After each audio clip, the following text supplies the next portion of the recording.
American literature is an especially interesting and exciting branch of our worldwide literary heritage.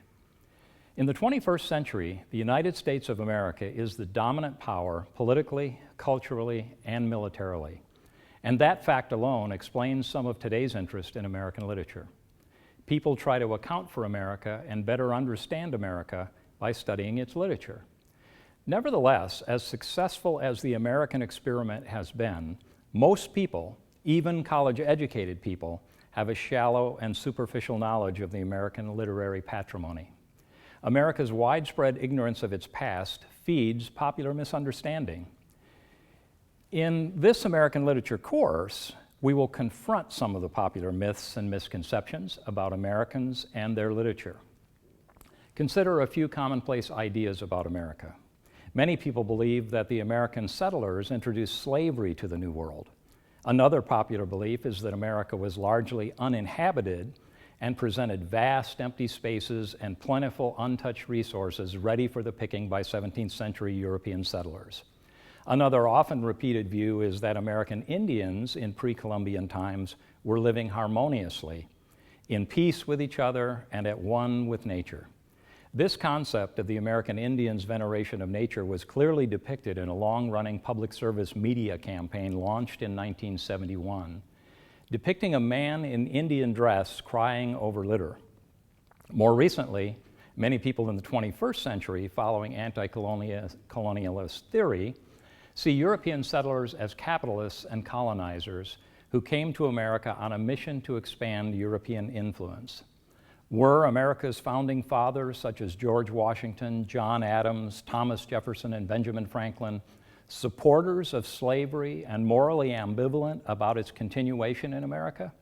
This is a wildly popular thesis in 21st century America.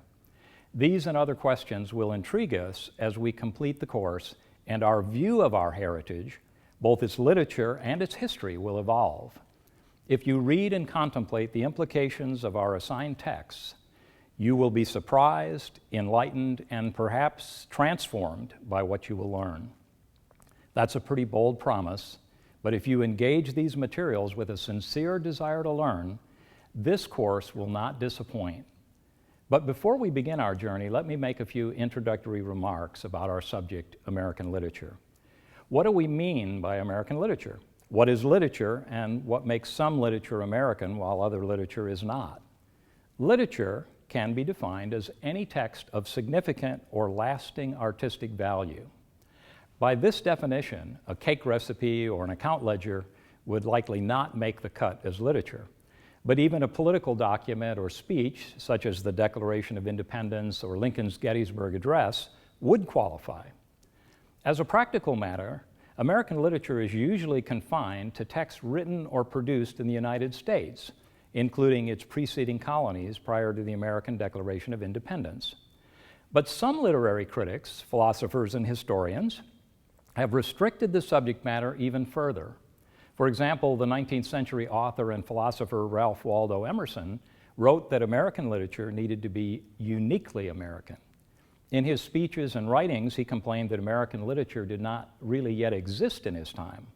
Emerson claimed that literature in America had no unique or even distinctive features.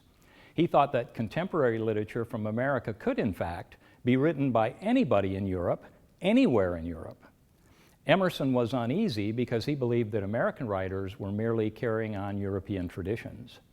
In response, Emerson famously called for the creation of a new type of literature, a distinctly American literature.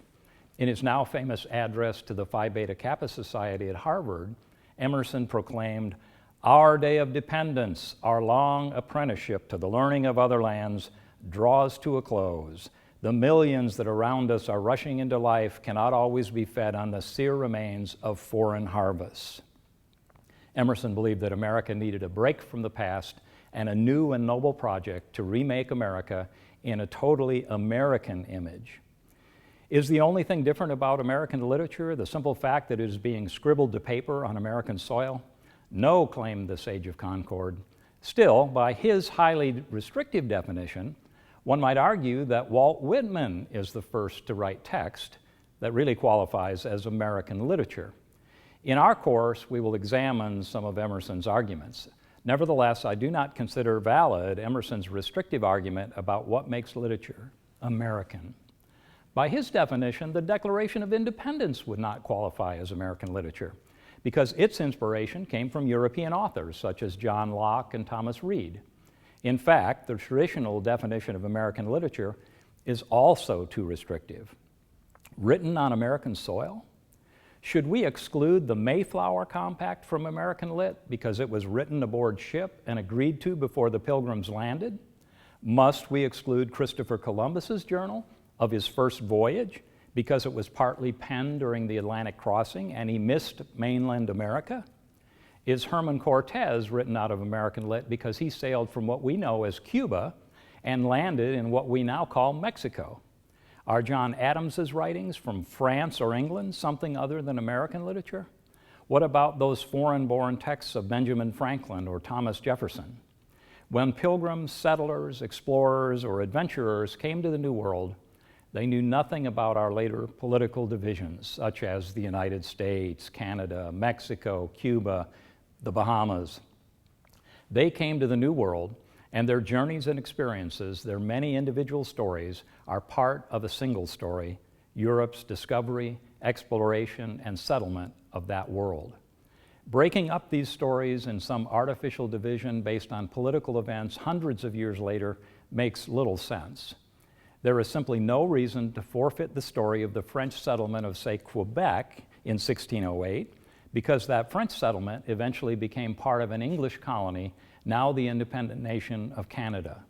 Moreover, if we exclude such sources, there is often little likelihood that anyone else, anywhere else, will take up the study of many of these American texts. Consequently, I submit that the best definition of American literature is the broadest definition. While it might be practical to limit the number of pages that students read in a short course, the breadth of the available material should be as broad as the course demands. This means that we should look at the words American literature and concede that America is more than one nation in the Northern Hemisphere. America consists of two continents. There is ample justification to consider all of the texts in the Americas, North America, Central America, and South America, as potential material for study in a course called American Lit. Otherwise, we should follow another naming convention for our course. The distinction between English Lit and British Lit is instructive. English Lit consists of the texts in the English language, while British Lit consists of texts from the British Isles. So those who teach American Lit should acknowledge that all of the literary texts written in the Americas by Americans or about the land, plants, animals, or people of America are legitimately within our course's literary canon, the American literary canon.